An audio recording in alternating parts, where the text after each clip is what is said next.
สบายดีเด้อพ่อแม่พี่น้อง FC ทุกท่านบ่ว่าสิเป็น FC ภายในและต่างประเทศมื้อนี้มาพบกับช่อง YouTube บ่าวไทยคำเช่นเก่าเช่นเคยเด้อพี่น้องมื้อนี้บ่าวไทยคำมาตลาดหลักสามเมืองจำพรแขวงชนเขตเฮาพี่น้องพาหลานมาซื้อรถถีบไฟฟ้าพี่น้อง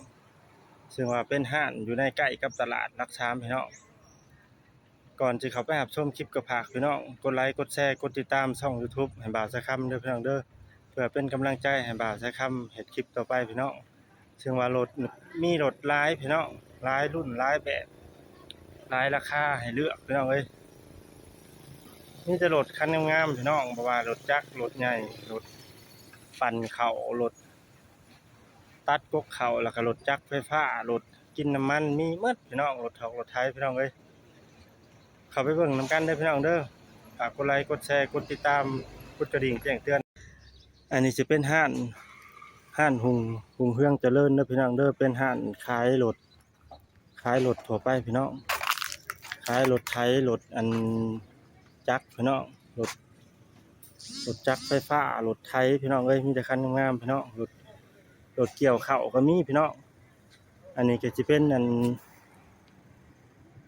จักรตัดข้าวพี่น้องเอ้ยไปพี่น้องไปบ่าวใช้คำสิพาพี่น้องเลาะเบิ่งอันนี้ก็สิเป็นอันรถตัดข้าวพี่น้องแต่ราคาบ่ทันฮู้บ่าวได้บ่าวสิถามเบิ่งอันนี้สิเป็นรถจักรพี่น้องสิเป็นรถจักรมาเลเซียบ่พี่น้อง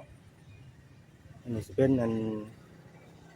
รถพี่น้องรถจักรรถประเภทกินน้ำมันอันนี้สิเป็นอันบริเวณห้างเพิ่นพี่น้องเป็นห้างหุงเฮืองเจริญการเกษตรพี่น้องชื่อห้างเด้อพี่น้องเด้อตั้งอยู่หลักสามมื้อนี้บ่าวสายคำมีโอกาสมาหลักสามก็เลยว่ามาซื้ออันรถถีบไฟฟ้าให้หลานจึงว่าซื้อแล้วแต่ว่าเพิ่นยังประกอบอยู่พี่น้องมีแต่คันงามๆพี่น้องเอ้ยแต่ว่าผู้ใดมีโอกาสมารักษาก็มาเลือกซื้อได้มีแต่คันงามพี่น้อง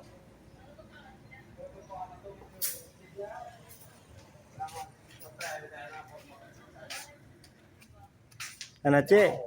อันน่ะเด้อขอถ่ายโทรศัพท์หน่อยเด้อช่อง YouTube อันนี้สิเป็นอันรถที่กำลังประกอบเครื่องอยู่พี่น้องมาซื้อให้หลานพี่น้องราคาอยู่6,300เพิ่นลดให้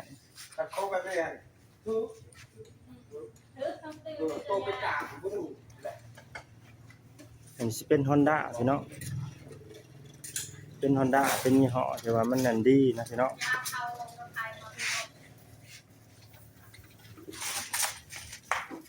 นี่แต่คันงามพี่น้องเอ้ยใครที่ว่ามีโอกาสมารักษาก็มาเลือกซื้อได้มีแต่คันงามพี่น้องเอ้ยเป็นห้างอยู่รักษาเมืองจำพรเฮา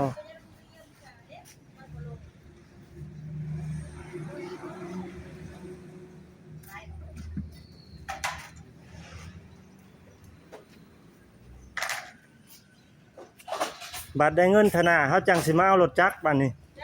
เฮาอยากได้รถจักรบ่ได้เฮาเนี่ยมันขี่ได้ใกล้นะเฮาได้เงินธนาซะก่อนอันนี้ซื้อให้ร้านซะก่อนอันนี้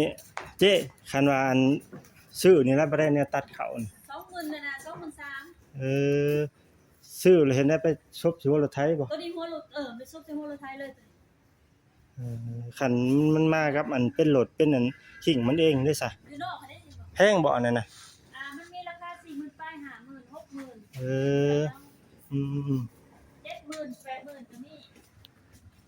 คือว่าพลาดได้หลายพอได้นั่นน่ะหัวพาดตัวนี้ เครื่อง เป็นปลายเครื่องปั่นหั่นได้เป็น60ปลายพร้อมจักร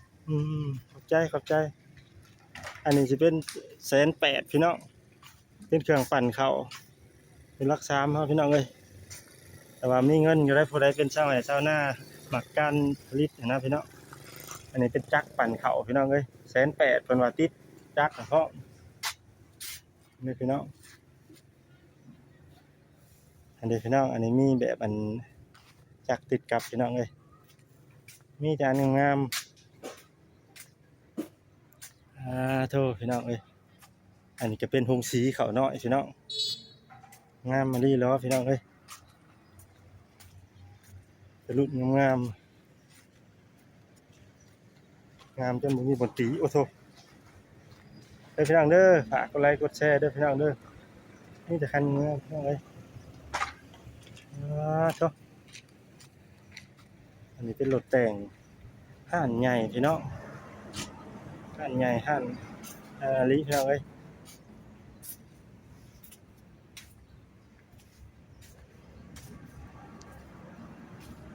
งามพี่น้องเอ้ยเสียแต่เงินบ่หลายพี่น้องสิพาเขาไปเบิ่งพี่น้องอันนี้สิเป็นเป็นรถจักรไฟฟ้าพี่น้องราคาอยู่15,000พี่น้องประมาณ14,000-15,000เพิ่นว่าเป็นรถจักรกินไฟฟ้ามีแต่คันงามๆพี่น้องเอ้ยถ้าว่าผู้ใดที่ว่าอยากได้รถไฟฟ้าไปใช้ไปขี่ก็สามารถมาเลือกซื้อได้อยู่ตลาดหลัก3เมืองจำพรแขวงสำนักเขตเฮาเด้อพี่น้องเด้อ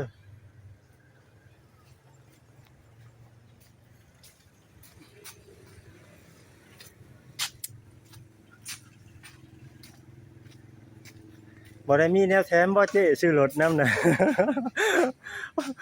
บ่ได้มีแนวแถมบ่มีแต่น้ำกินน่ะนะ เกือบบ่เหลือตัวเฮาก็ดีนี่ยังสิเข้าไปซื้ออันแนวกินนั่นเมื่อสิไข่ฟอกินอยู่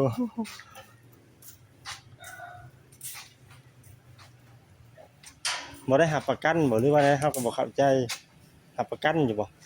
หรือว่าใด รับประกันเซ็กส่งแป้งให้ได้คันนี้จากอะไรเลยเช็คจากอะไร เพราะว่าติซื้อเมื่อพอเดือนรถไปบ่ได้แล้วเฮารถไปจังได๋เว้าเลย ก็นี่แหละมันขึ้นกับผู้รักษาเด้อผู้ขี่นั่นเด้อ บ่ทันบ่เพไว้บ่ได้ดอก โอเคคันว่าคันว่าจะเข้ารักษานั่นกันผู้ขี่นะบ่กระทบกระทั่งมันหั่นนะเอาแบตเตอรี่เฮาก็ใส่แบตเตอรี่ที่